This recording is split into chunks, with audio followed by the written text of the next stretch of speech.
I don't have much to add. That's okay. So we'll continue with our contemplation of the Jivan Mukta part, and in that we are focusing on the talk by Prabhuji on the types of karma. After the Samadhi talk. So today, Shubhaji, you're going to present on the types of karma or the Samadhi and onwards? I'll just roughly talk about the karmas. Sure. So when I went through this 76, we spoke about Agami, Sanchita and Prarabdha karma. That is when I had the question like, does my karma affect my children? And which you explained in the previous sessions. So, and I also understood that karma operates not on an individual level. So in that way, when we say it doesn't operate on an individual level, so that question of the jnani's karma getting distributed comes in the picture. So I had a question like, when we say the karmas don't operate on an individual level, so how is that the individual karmas get distributed? So when one question. The question is the question the karma of a jnani gets distributed and it doesn't operate at the individual level. Is that your question? No, we know that karma of jnani gets distributed, right? Both good and for good people, it gets distributed as good karma. But for bad people, it goes in the opposite direction, right? As a bad karma. But when we say karma doesn't operate on an individual level, so am I understanding it correct? Like on an individual level means, for example, I'm an individual. I'm not a jnani, but when I say on an individual level, if it doesn't affect me, is it like more like a group this thing? How does that word okay, so what does that sentence mean? In what context did you hear that? Where did you exactly hear that? How is it? In that T76, I think because I wrote it, karma operates not on individual scale. Yeah, so when you look at karma, what is karma? Action. Yeah. So now when you say karma operates on me, who is that me you are referring to? So at a level of, where I still have a very concrete idea of body and mind, I feel that it is affecting me. Yeah. So now that me is unexamined. Okay. So what is that me? On which me it is operating? So for example, let's say I went and planted a mango seed. And I did it, let's say, when I was 6 years old. And let's say the fruit comes when I am 17 years or 20 years old. So on which me is it applicable? So the body has modified completely by the time I'm 17, by the time the fruit comes, right? So now is the mind that planted the seed, is it the same?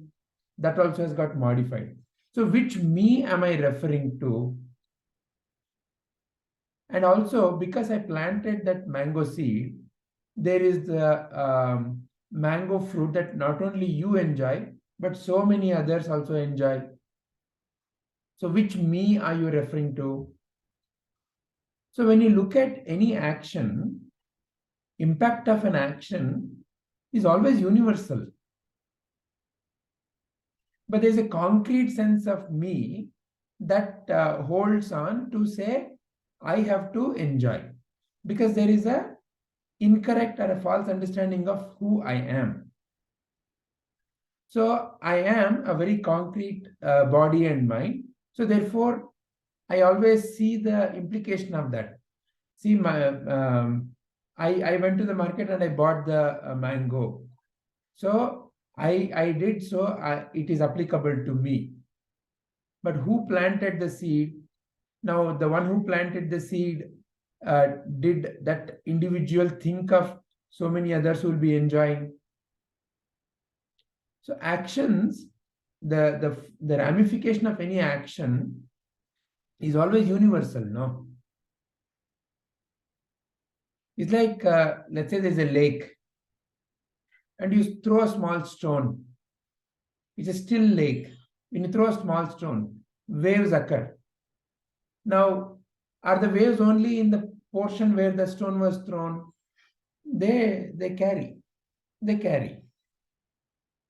So your actions are always universal, meaning they have a universal impact. But in a limited sense, I feel it's only local because of the limited notion I have about me. So I am cleaning the house. Can you detail that? How on Yeah. Yeah. So let's say I'm cleaning the house. Okay. I'm cleaning the house and I put the dust and I throw outside of my house. I think my house is clean. Okay. But where I've thrown is my neighbor. Now, as a mayor of the street, or as a, let's say, the owner of the street, if I am the owner of the street, then I'm not really cleaned. So I have a limited sense of what is my boundary. I have a sense of what is my boundary. The sense of boundary is what makes me do things within that boundary. I am a woman, I am a mother, I'm a sister, I'm a wife. So in that boundary, I operate. And I do actions in that boundary. But when you look at it, let's say as a mother, what you offer is not only for you, but you're affecting your children, no? Or whoever you are interacting with as a mother. So your actions are not really yours, limited to only you as a mother, but they also affect the other. Whether you notice or not, they affect. You may be only thinking about you, or as a mother, what did I say? How did I feel? So what did I say? How did I feel? There's a I. Okay, so there is a I am the doer. So how did I feel? So there's a I centricity. But whatever you are saying, whatever you're doing, it is affecting the other one also there in that given situation. So it's like it's a that cascaded thing. No, you would have seen that picture. Somebody is sitting in the in a circle, and is it's like a dominoes. He pushes something here. He thinks his thing is done, and it goes and goes and comes and tuck falls on him only, right? So, or you would have seen other video where somebody is coming out of some small restaurant and they do a small act of kindness, and that person to whom they did the kindness goes and does it to somebody else. So like that the cycle continues. So therefore whatever you do, it comes back to you, whatever it is. And it is like that stone thrown into the river, into the still water, it spreads all over. So as long as there is a I, which is a limited I, then the limited I's based role will be used to interpret the outcome of the actions. That is the catch. That is the false I interpreting the action, the outcome of the action with the notion of the false I is the catch. So I as a wife suffer. I as a husband suffers. If let's say whatever that the I's boundary is, if that I's boundary is not validated, I said, do it. Why did you not do it? I get angry. Why? Because I, as that boundary, is the one which is acting. So wherever there is a situation which is not resonating or which is not in line with the I's expectation, that I wanted this way only. So then there is a conflict, right? From where it is all conflict is beginning, because I have a limited notion of I. I has a limited role, but always my actions are universal, whether I'm aware of it or not, whether I know or not. I've thrown a stone into the river, and for whatever reason into that still water. And if let's say I'm only looking at one part, and I may say that, okay, only this part had that ripples.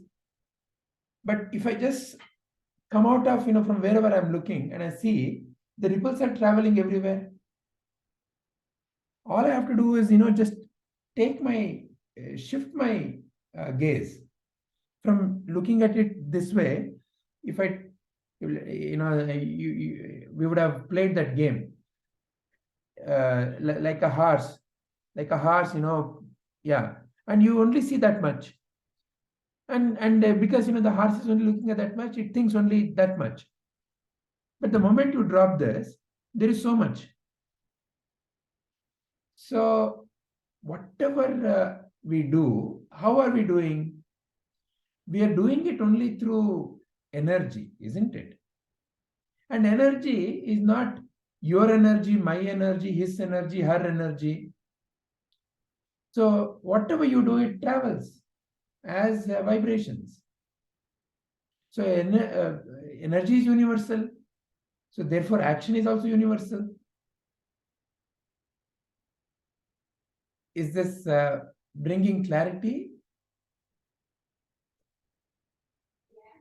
Yes. And on the story, what in the Mahabharata, I can remember one more story where Krishna, when Devaki asked Krishna, why I had to suffer all these years when you gave the you gave Yashodama all the Love and love and affection for the younger years. Krishna says in the previous this thing you were KKE who sent Rama to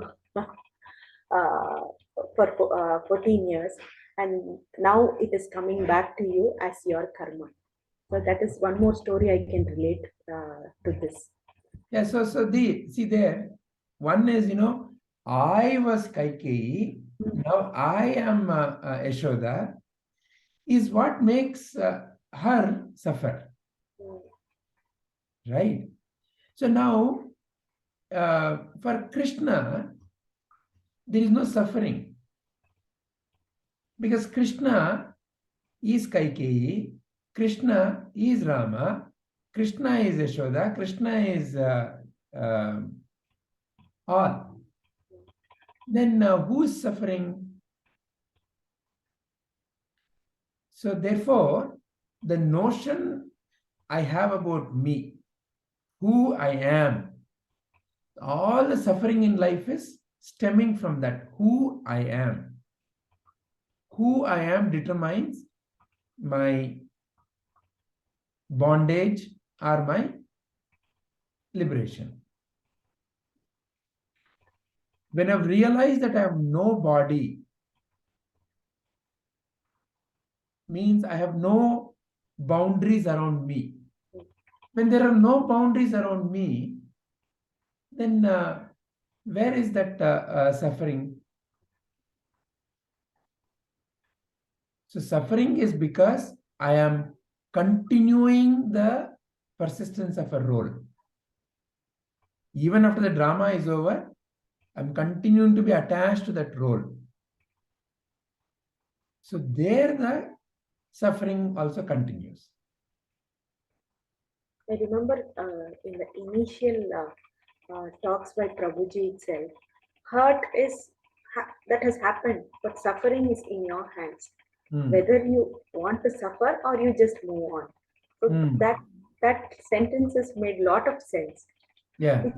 It is this when we say it's because of the other person we are suffering, it's not true. It's because of your own self you're suffering. You have a choice to make. When you say, I started realizing that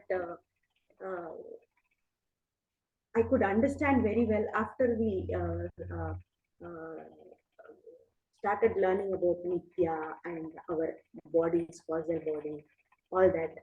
So it's when we identify ourselves with the body, that is when all the suffering happens. Yeah. So, all those sentences make sense after we have gone through all the Tattva Buddha lessons. Yeah. So body identification, mind identification are in a little more fundamental way. What is body? Body is an idea in the mind, isn't it? Yeah. Because you've always seen your body only in your mind. You've never really seen it outside of it. And how have you seen? As some sensation. Your body is a sensation within your mind. So you have given a definite shape to that. You have a very strong sense of attachment to that. To what? To a thought called body. And you use the body with another thought called woman, wife, husband, employee, boss. So you become different roles while using that instrument.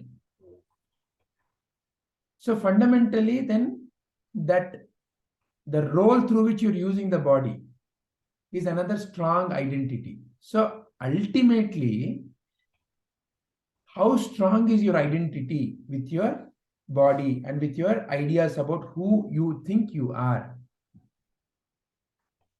Who you think you are is your bondage or your liberation.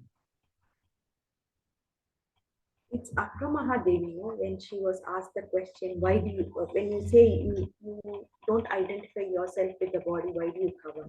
She says it's for not for me, but for others, right? She's the one who says that. Correct. Yeah. So she doesn't identify that she's the body or mind. Correct. Yeah. However, when you're conducting yourself in a role, there are certain when you're in a drama stage. In Mahabharata, it would be totally inappropriate to bring a role, let's say, from Greek play. So a Greek role or a Roman role would not make too much of sense in a Mahabharata play. So, there is an aptness. And is that the reality? It is not the reality. But in that, whatever the frame, that is the way to play that role. It just goes well with it. It's like how Anna and Sambar are mixed. That togetherness creates another taste, which is right. You wouldn't eat Anna with, say, bread. Maybe somebody does. It's not right or wrong. So there is any role you play with a certain sensibility. But when you continue to hold on to the role, where in the mind.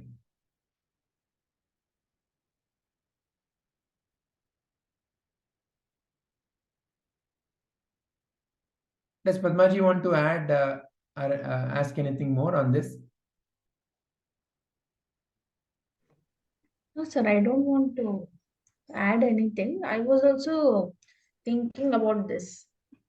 About, I have a lot of questions about karma in general. because okay, I'll first say what I have written, and then maybe from there Yeah. I can. Yeah. Yeah. So so in this we understand that there are three types of karma, like the notes also describe. It is agami, sanchita, and prarabdha. So how I understood is sanchita is like the deposits which are already there, and like from time to time, even through many lifetimes, it is there, and then a part of it is getting I mean the right, I don't know if the right word is resolved, or maybe is go through will be the right word. So we go through it during our various lifetimes. Prarabdha is the one we are born with. So prarabdha decides like which family we are born in, or what are the other environmental factors that we are born into is what prarabdha is. And agami is the one that is the action that is being performed, and it may happen again. So I believe that what I understood is agami is the one that we should be more um, rather mindful of, because that is something which is under a little bit of a little bit under our control, I feel, because prarabdha is not something which we can decide, right? It is already there. The reason why we are here, or how we are placed currently, is decided by the prarabdha. So that is something which cannot be changed. It is there. And so for me, I think what I thought is agami is something where we have the can I say free will, or will it be not right to say free will? Yeah. Okay. So let's understand this. See, there are certain seeds you have already sown. Okay. You went and put the seed and you watered. They will bear fruit. Okay. Now they are done. They're done in the Yeah. I mean, past. only the only sowing the seed was under your thing. So whatever has come, it will what will come out of it. Correct. Yeah.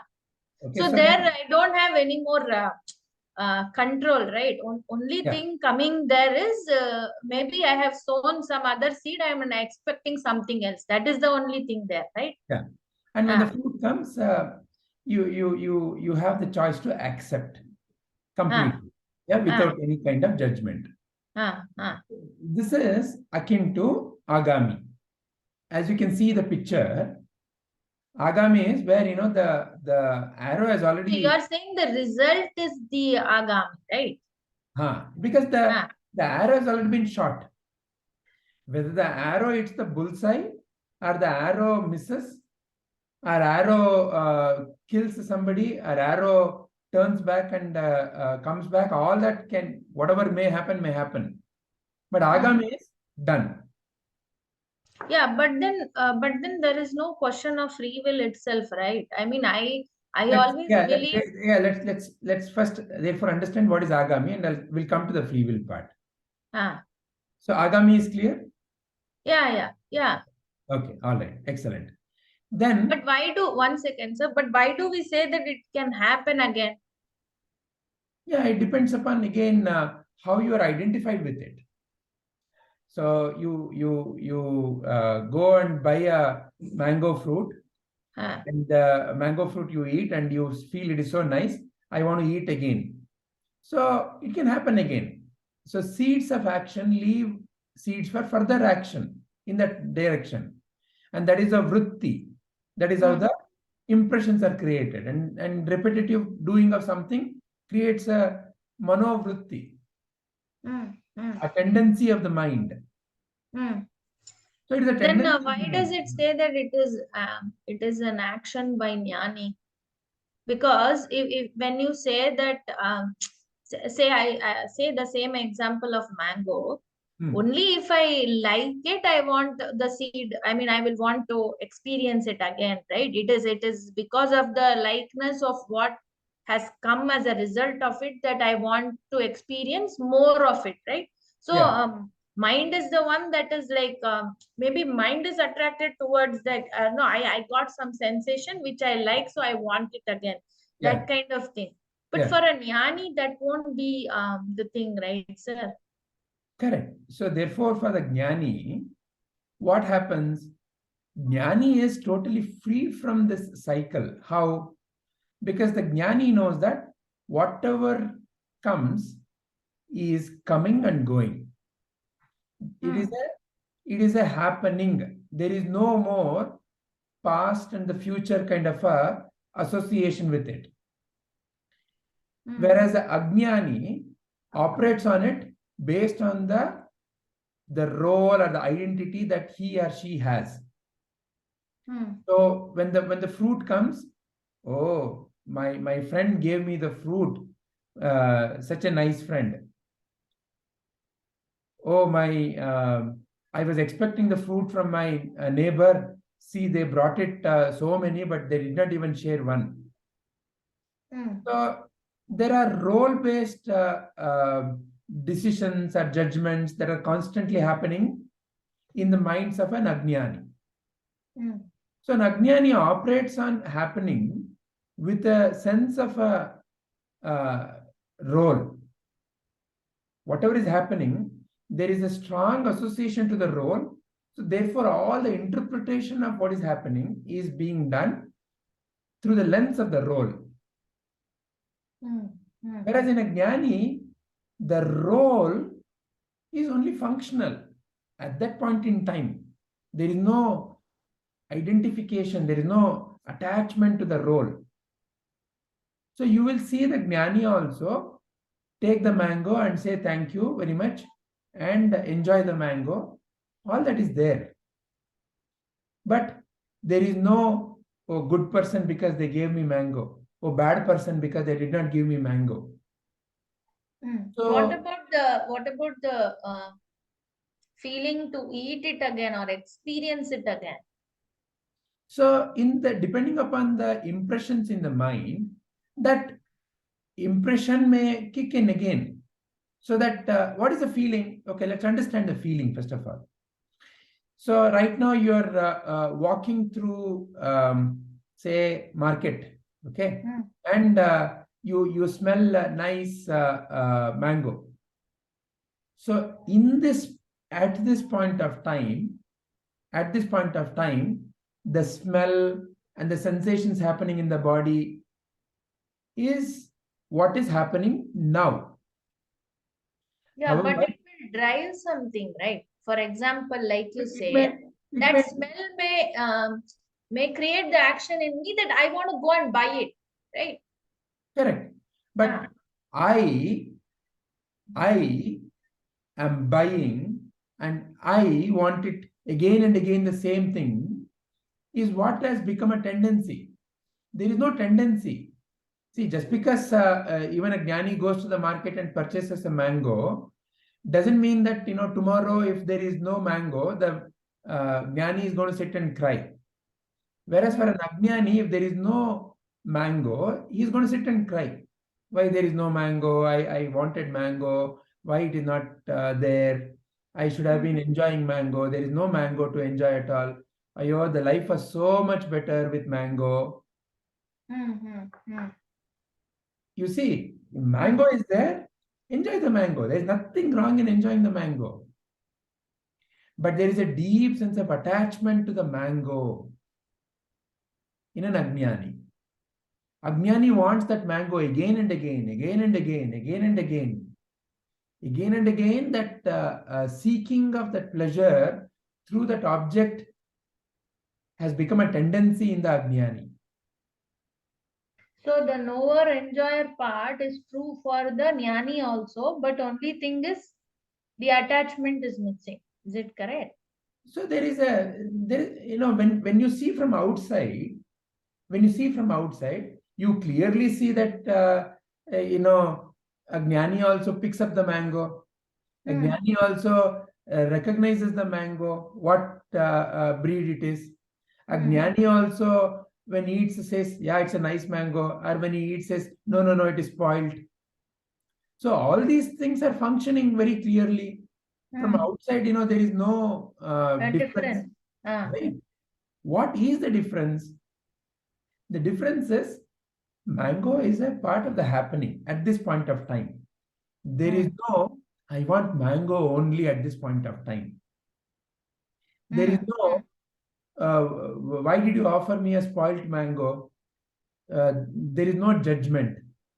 It is a seamless flow in which the Jnani is not getting attached to any one name or form. So it is like the river is flowing, and the Jnani is just simply noticing the river flow. Like someone sitting on that river bed. Right? So there is no ebbs and the whatever the river's water is going through, the ups and the downs, the sharks and all the things. It's not affected. So therefore, rather than saying, sitting on the bank may give an image that he is not separate. Correct. He's in the river, but he's simply able to float, simply able to swim very, very effortlessly. Because he uses the flow, he uses the current to go forward. To keep moving. He's not fighting against the river flow. So if there is a strong flow, he just is with the strong flow, knows how to orient himself in that. There is no resistance. See, when you have to swim against the flow, is when you have a lot of effort to be put. So now, therefore, coming, are you there, Padmaji? Yeah, yes, sir. Yes, sir. Yeah. So therefore, what is the choice one has? The choice is simply at this point of time, how I accept this, whatever that is in front of me. Right now, as you are here, there are so many changes happening around you. Correct. There are so many changes happening within your body. And this one, could it have been anything else at this point of time? No, if you are in the now, why you are even thinking about that? There are no thoughts related to what could have been or better or what. There is no judgment when there is in the now. Yeah. And that is the liberation. Because you have nothing to gain or lose in this moment. Yeah, and by the time you evaluate it, that moment has already passed on. So evaluation requires you to bring your identity. Yeah, was it a good moment or a bad moment? Yeah, that's what. The judgment can never happen in that moment.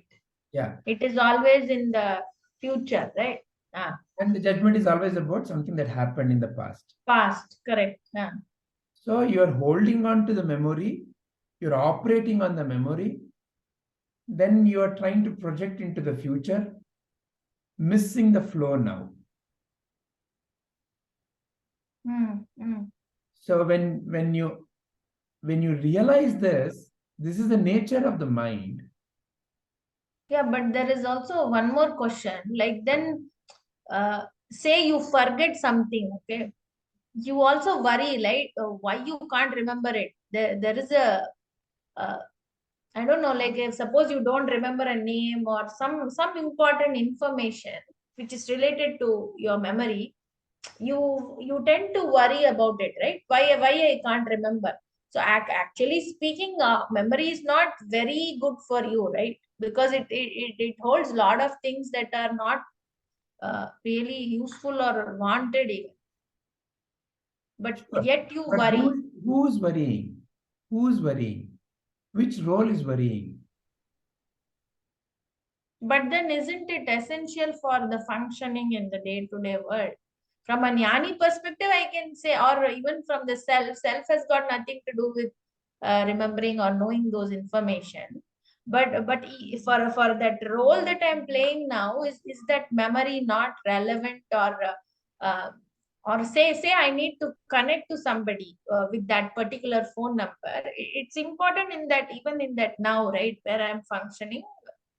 So You're functioning, the functional memory is there. And if that function memory is lost, who is the one who is crying about it? Who is the one who's getting worried about it? yeah, the role, definitely the role. Yeah. The role. Hmm. Now, just take attention to people who suffer from Alzheimer's.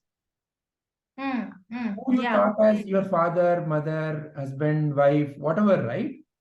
Yeah, they are forgotten. Yeah. Is actually not there. Hmm. You are serving that other being out of your deep-rooted compassion. No Correct. more Yeah. can you relate to that other person as, see, this is my wife, or this is my husband, or this is my child, or whatever that role through which the other one was coming in front of you. Hmm. So now what do you say in that situation? Who are you serving? Are you serving your mother, or are you serving your whatever, let's say that other person's role is in your life? Who are you serving? No, but don't they feel lost because there's no identity, right? There is no How, identity to how, anything, how, right? how They do don't you, remember house, they you don't are remember everything. projecting, no? You are projecting your ideas on the other being. I don't know. So tell me one thing. A very sad memory, if it keeps coming back to you, versus it has stopped coming back to you. It has stopped haunting you in your dreams. Is it a nice thing or not a nice thing? Yeah, of course, it'll be a nice thing. Yeah. So how do you decide whether something is right or not? That forgetfulness is right or not? That is not even the. That's judgmental only. Yeah. Because I am choosing that, okay, if it is good memories, then I want it to be, I mean, I want to remember, or I don't want it to go away. Yeah. See, your own life's memories, this current life's memories are so many, and they can create various turbulences within. Correct. Yeah. Then remembering everything can actually become a burden for the role. So therefore, in a way, nature is out of its mercy has given you some kind of a boundary beyond which you're not accessing that memory. Not that memory is lost. See, because energy can be neither created nor be destroyed. Yeah. What is memory? Nothing but the energy. So it is there. And on that note, there's one question that is coming to my mind. Is it also related to our karma that sometimes we remember only the bad ones and we forget the good ones? So that is where the free will is. The free will is at any point of time, See, in the story of Buddha, Ananda, old lady, where the old lady spit on Buddha and Ananda got angry, the old lady was definitely in anger and Buddha was undisturbed. So that is the choice you have at any point of time. You can choose to look at the wisdom of Buddha and imbibe that within you. Or you can choose to look at Ananda. Why Ananda got upset? Because there is still an attachment. But at least he is on the path. At least he is woken up or at least trying to wake up from his dream. And Correct. that old lady apparently still is in the dream. Whether you want to be in the dream or whether you want to work towards being a Buddha or whether you become a Buddha. That is your choice at this point of time. At any point of time. Has always been there.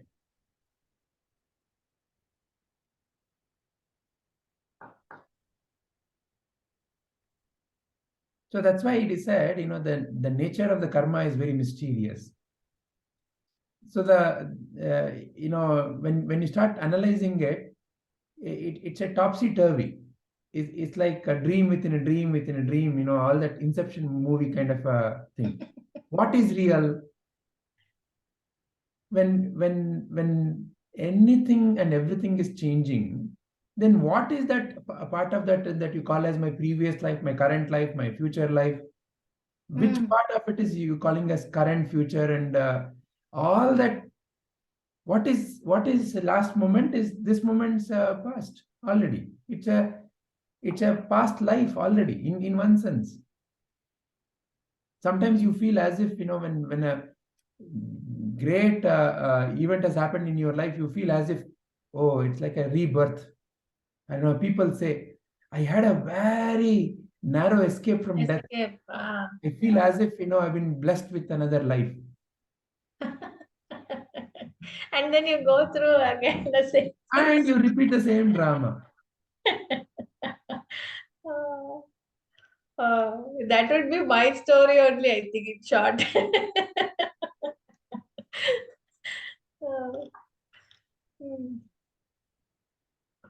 So to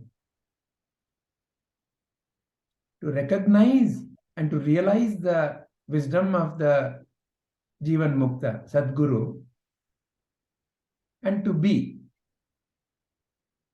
So therefore, there is this Ramana Maharshi's Summairu, be still. Your duty is to be, and not to be this or that. I am that I am. That I sums up the whole truth. The method is summed up in 2 words, in the words be still. What does stillness mean? It means destroy yourself. Destroy means what? You don't have to go and worry about it. It means be non-judgmental about it. There is no way you can control the tendencies of the mind when the mind is throwing so many thoughts. The way is let the mind operate. There is no way you can ever take an onion, cut the onion, and expect that the onion doesn't smell or onion doesn't make you cry, make the eyes water, right? It is what the onion is. Let it play. Let it play its role. That's its nature. Because any form or shape is the cause of trouble. Who I think I am. Who I think I am. Oh, I am a great spiritual sadhaka. He is another identity that the ego has taken. Oh, I am a jnani is another identity it has taken. So therefore they say, the ego is very evasive.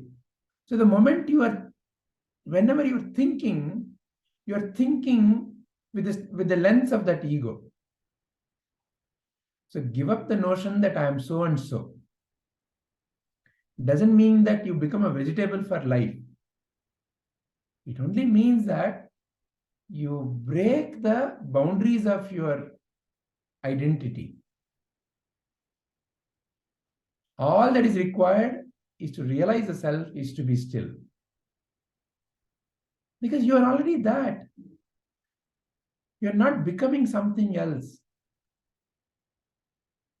In this given moment, we are sitting together. there are some voices around us. We are seeing each other in the computer. Is there anything more that I want? Or anything lacking in this given moment?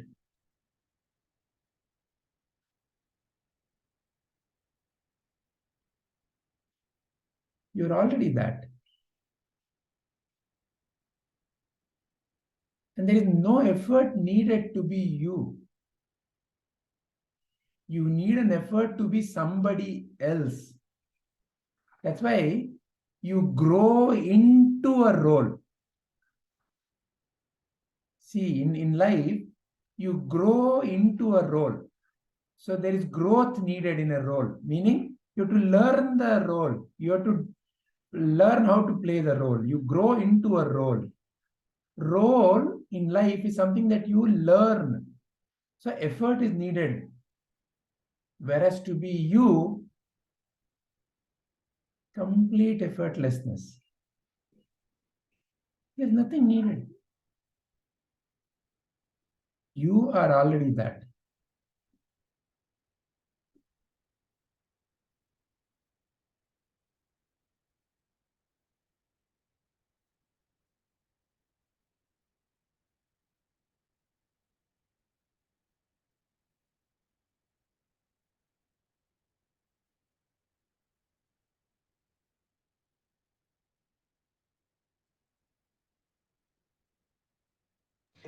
Sir, could we go through this chapter 3, 4, and 5 of Gita separately, like all the shlokas?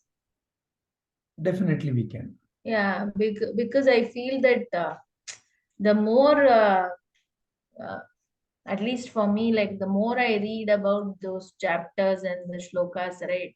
Sometimes it is clear, sometimes it is like so many questions arise, and yeah. Certainly.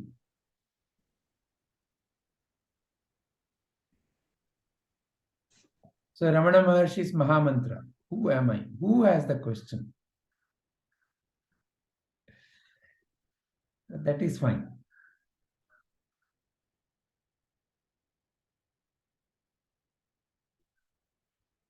Nature of the mind is to bring thoughts. And the thought that you involve with gains energy, gains momentum. And whatever the thought that you simply notice. Right now, there may be some bird or something making sound outside of your home. Or maybe some people speaking right now. It may be your child or your husband or whoever. When you are not transacting, you are just letting it flow. When you transact, you become involved with it. There's nothing wrong in getting involved. But when you get involved, that holding on to it.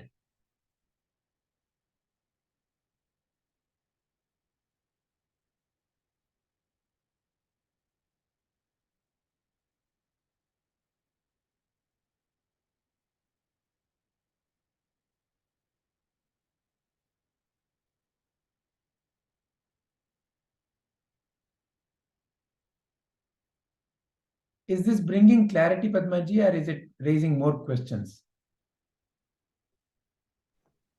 No, sir, it's bringing clarity. But that's what I'm saying. When we are speaking right now, it's very clear. Then again, when I start reading something related to that, again, there is some confusion or some question. And I don't know, sometimes I feel it's very exhausting to the mind. Yeah. So realize that what is exhausting is always because of the role, because the roles can get exhausting. Roles can be exhausting. Yeah. And And then when you are so exhausted, no, like you don't want to think anymore, I think that is when that it's a nice phase, I think. Because then like there is some kind of surrender, or okay, just be kind of thing. That is when you do Sumaneru. Yeah, correct. Yeah, because there is nothing else, and then you feel you are not capable of doing anything else. So to be you is the You need most to do relaxed. nothing. I know the last line was very impactful of what you shared just now. Like, what can be easier than that? But yeah, you have to go to that exhausting place to be that. Because that is the nature of the mind. No, see, who wants to understand? Who is the one who's making all these statements? Who wants to understand And it's again the role only. the role? For the self, yeah, there is nothing to be understood for the self, yeah. And the role wants to perpetuate its existence. Continuing. Real with the false understanding that if I for me to continue, I need to be this role. whereas the reality is that you are neither born nor destroyed. Correct, yeah. You are ever present. There is no birth or death for you. So the role has a fear of birth and death.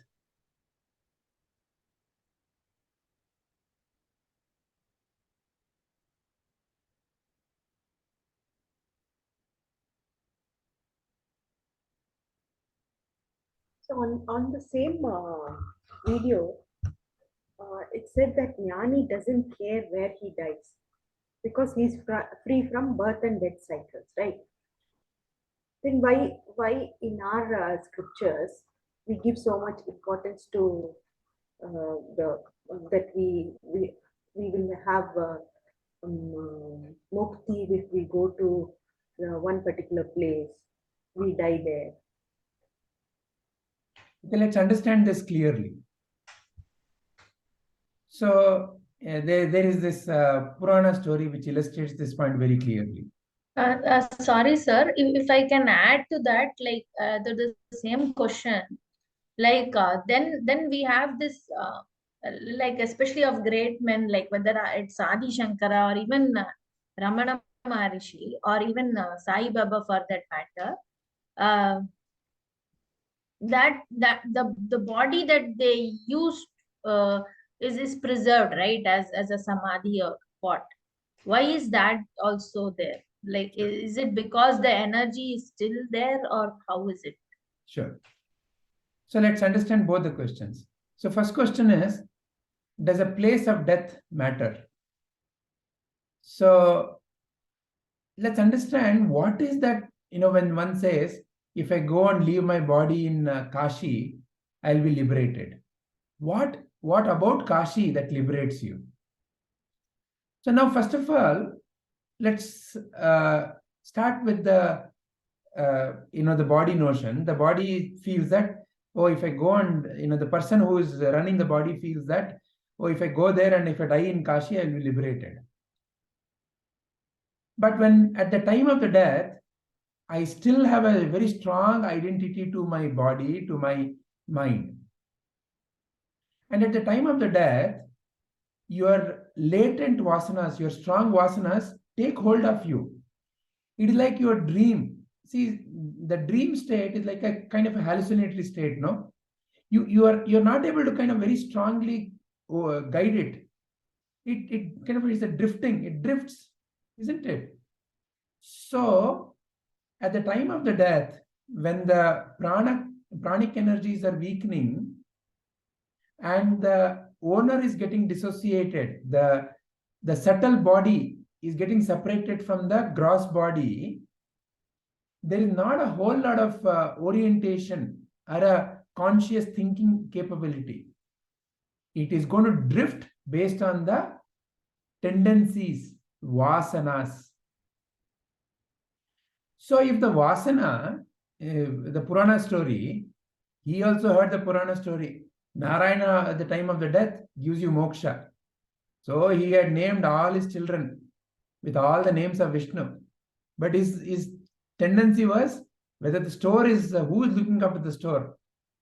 He called all his, you know that story, right? He calls all his children, each name of Vishnu. He's at the deathbed. He calls each name of the child. Everybody comes. What Appa? What do you want? What do you want? Silly fellows, if all of you are here, who's looking after the store? That was his Narayana tendency.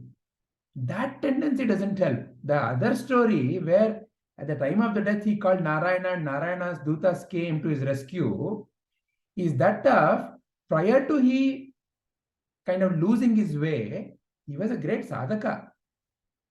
See, what you have been constantly doing, thinking, becomes a deep-rooted impression in you. Why do you at the morning get up and go and brush your teeth? Because it has become a habit. Why do you have to drink coffee? It has become a habit. Why do you have to wear a certain dress? It has become a habit. Why do you have to speak in a certain way? It has become a habit. So your habit patterns, where are they? In your mind. As what? As impressions. So in the night, when you dream, what do you dream? Your habit patterns, your tendencies. The nature of your dream depends upon the impressions that you have. So therefore, mukti happens when vasana kshaya happens. When the tendency, strong root, see at the end of the day, strong rooted tendencies take hold of your behavior. So for you to even have the tendency to get up at 5:30 and be ready for a 6:30 session is a tendency. How many have come into this tendency? So now it has become a, whenever a situation of life happens, Tattva Bodha comes into your mind, Bhagavad Gita comes into your mind, Prabhuji's suggestions, advices come into your mind. That's a tendency. Say 5 years back, was that a tendency? No. How did the tendency grow in you? Because you made a conscious effort in that direction. So, just because you go to a place, you will not be mukta. However, there's a great chance that you start listening to the right jnana. See, you go to a temple, you mostly will listen to some chant. You go to a pub, you'll mostly listen to some nonsense. So the place has definitely an impact. So therefore, it is said when someone is in the deathbed or in their last journey, who they are with, what sounds they are associated with, they matter. So I want to narrate a very personal story. Very recently, my father-in-law passed away. He was in the hospital, and we requested, we called Prabhuji, and Prabhuji came. And at the time when he came, we were playing one Trayambakam Yajamahe in mobile. Prabhuji sat there for a while and he said, maybe you can turn it off. It would be good if his daughter and his son, Vidya and Nitin, if they hold his hand and be near him, and they keep chanting Om Namah Shivaya. Because at that moment, the tendencies that were raising in my father-in-law were all towards his children. Among all the other sounds, he was able to, when the tendencies are raising, see, in the middle of the night, so many sounds and so many situations. If somebody keeps calling, "Hey Padma Eddelu, hey Shubha Eddelu," you will still attend to that sound, no? You will be oriented, guided by that sound, no? Like that, the children and their chanting brought lot of peace to him. But did he become a Jivan Mukta? Did he attain the Shiva Loka? Did he attain the highest? Maybe, maybe not.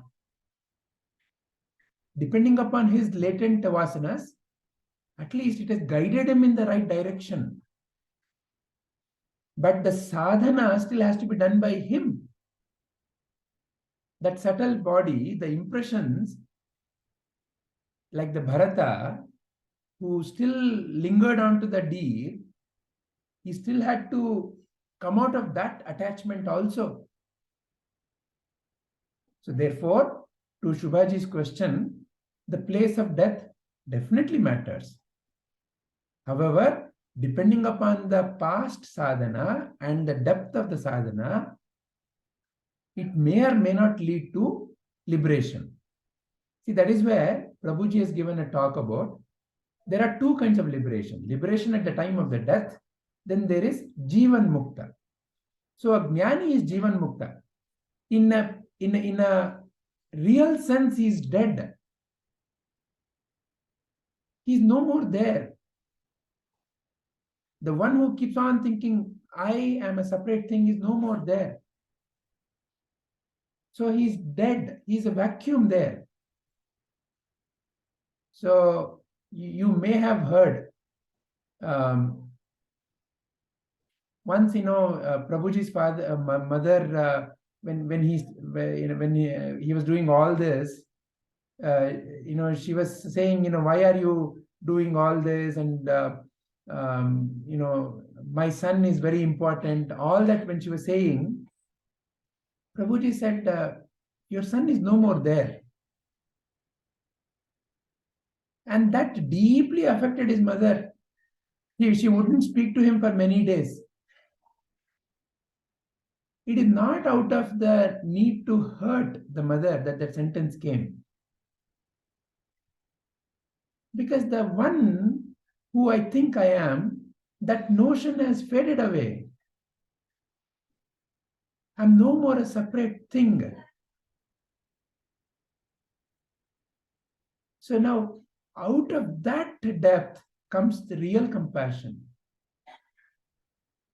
But for a mother, very, very difficult to take that.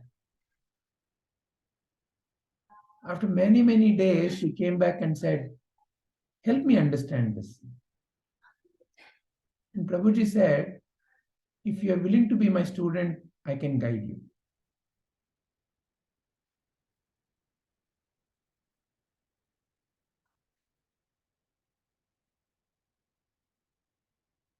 So death is not what we generally take it to be, end of the body. Death, in this very moment, your past is dead. Who you think you are can perpetuate your notion of, I am still living. The self is eternal. You, as the self, is eternal.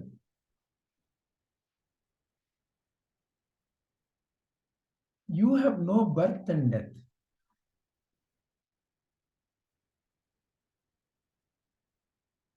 So therefore, now coming to the Padmaji's question, when such a great realization has happened, around such a being,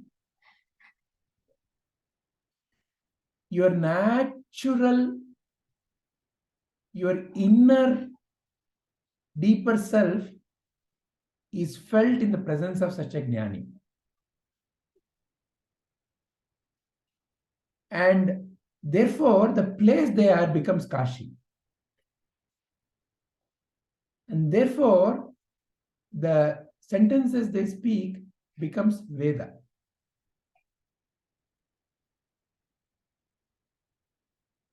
So that's why we say Dhyanamulam Guror-murtihi. Pujamulam Gurur-padam.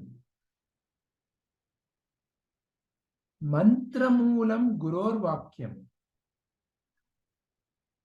And without that presence, how can an Ajnani ever think of a Jnana? So, Mokshamulam Guru Krupa.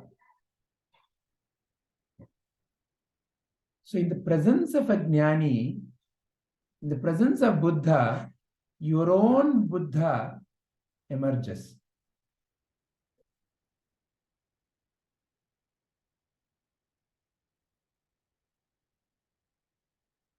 You become who you hold as the highest in your life. And in the presence of a Sadguru, you have that vision of your own self, which allows you to drop your changing self.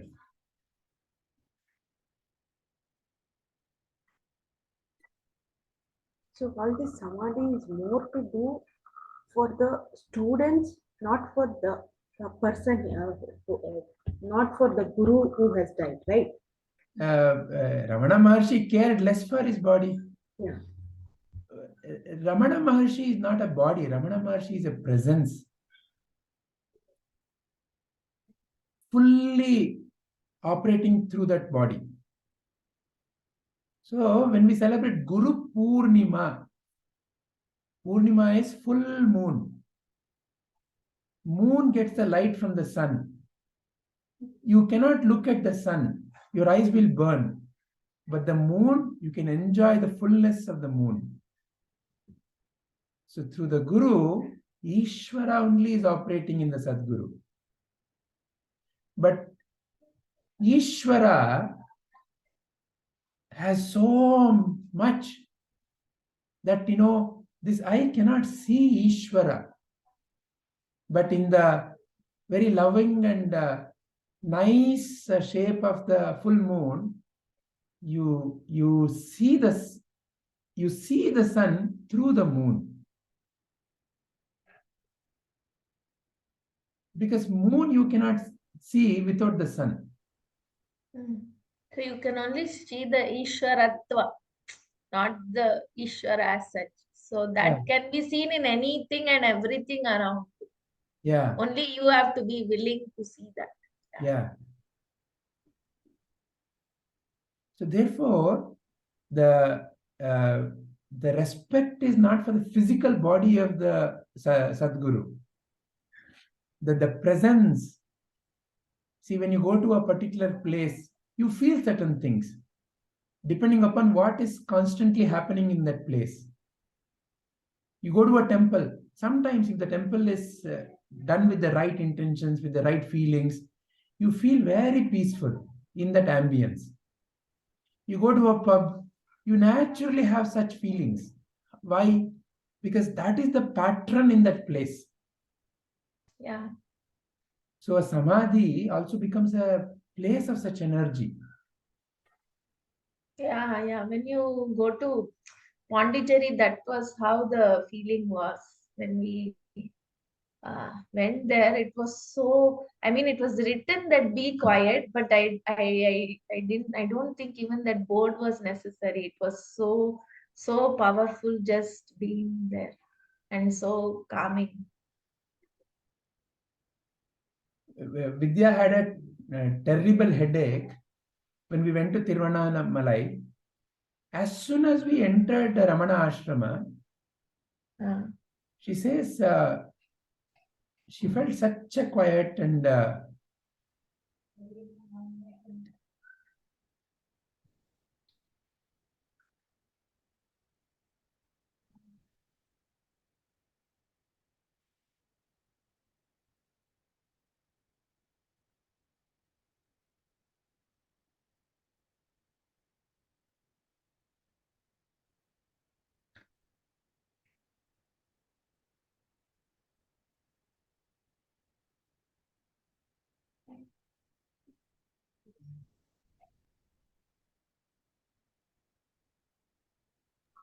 even when our mind gets quieter when we are in the midst of some people, and it gets agitated in the midst of other people. So, yeah, it's all energy around us.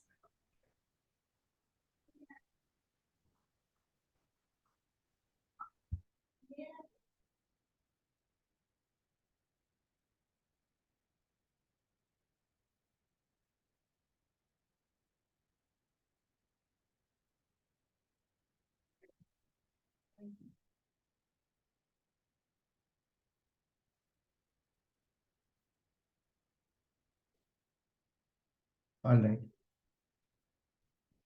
Shall we?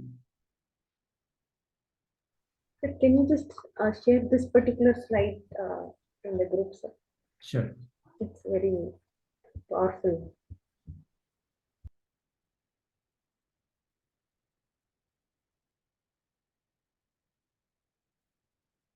We'll end our today's contemplation.